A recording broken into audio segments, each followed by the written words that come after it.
You're with CapeTalk. This is John Matham on Afternoon Drive. Time for the book review.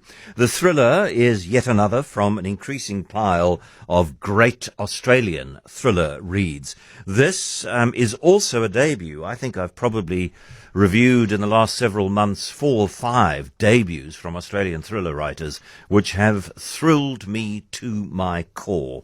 The latest one is by an author called Emma Styles, and the book is called No Country for Girls. And it's a road trip movie, and the 2 young women who are on this desperate road trip are Charlie and Nao. Both are young women, and one is late teens, the other's early 20s. They're from very different sides of the tracks.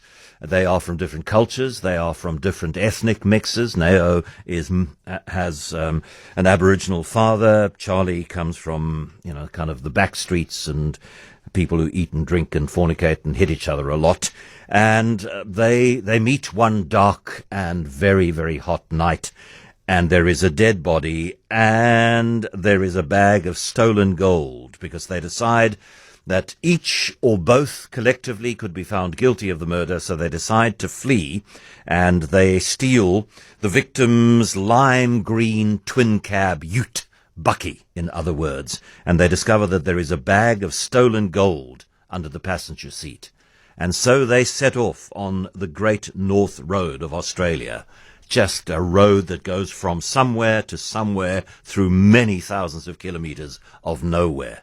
And there's an increasing number of people with very malevolent intentions chasing them. They're deeply suspicious of each other, and they have to cooperate. They have to find a way to work together so that they can live, with or without the gold, so they can live.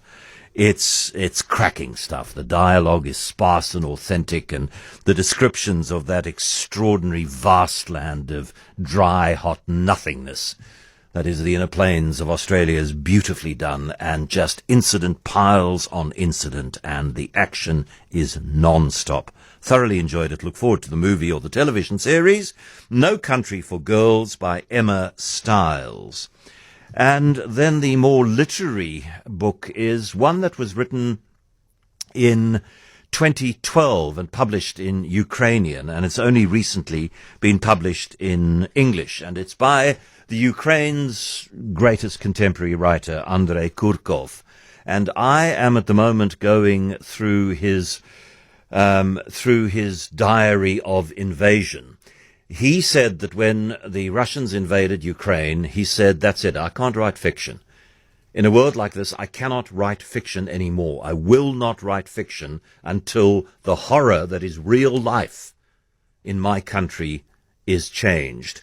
And his diary of invasion it was published about 6 weeks ago, and it's just extraordinary reading, absolutely extraordinary reading. I mean, all of those people who beg me to read stuff that'll make me understand the Russian point of view better, please read Kurkov's Diary of Invasion, and then come back to me. So, this was long-listed for the 2023 International Booker Prize, and it didn't win, but it's just an extraordinary book. It's a reminder of his amazing storytelling talent and his ability to mix realism and fantasy and strangeness and the familiar in an absolutely electrifying and engaging way. So the book is called Jimi Hendrix, Live in Lviv. And that's where the book takes place. And the plot, such as it is that you see a group of elderly hippies who are standing next to a grave in a graveyard.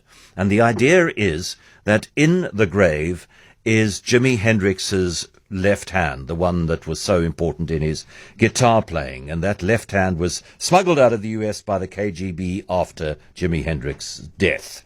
And it's now been interred in the Lychakiv cemetery in Lviv.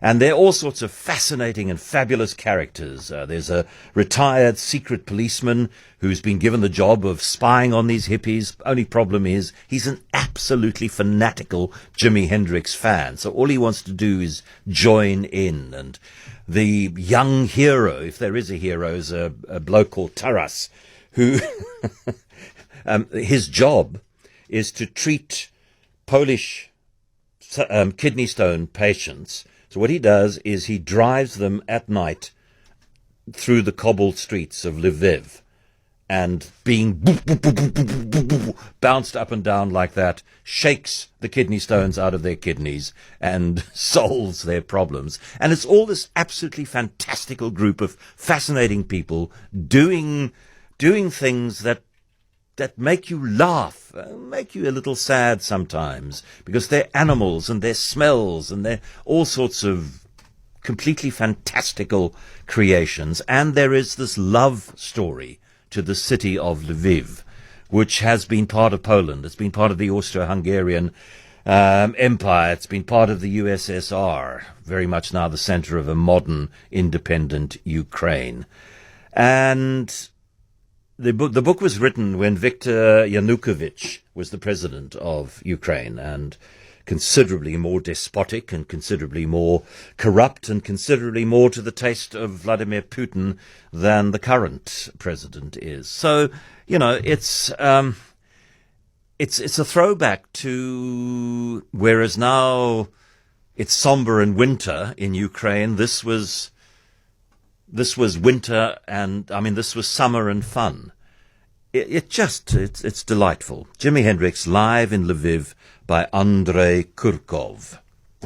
And then I love reading books about rivers.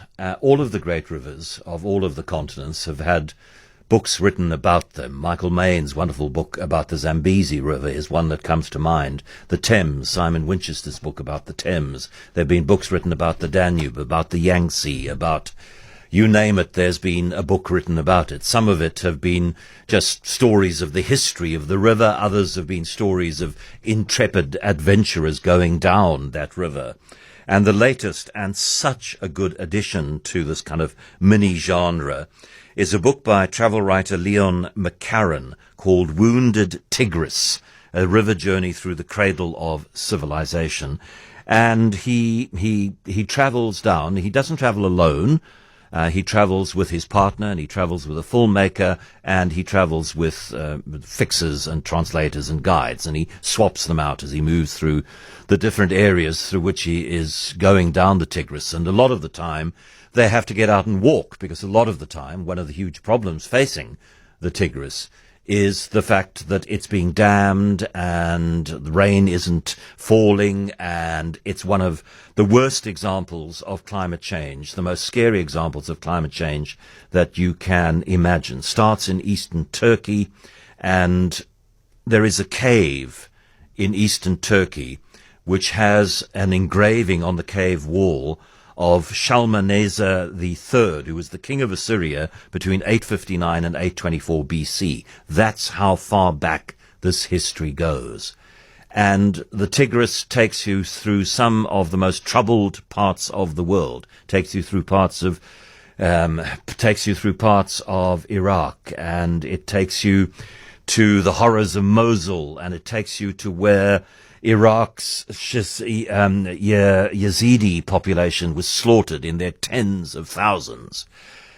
And so it is a story of environmental desolation and destruction, but also at the same time of environmental beauty and birds. And there's a very rare turtle which is endemic to the Tigris River, which they magically encounter. And it's a story of the enormous hospitality of the people who live alongside this river. Absolutely fascinating from page one to the end. Such a good piece of travel, history, geography, ecology writing. Wounded Tigris, a river journey through the cradle of civilization by Leon McCarran.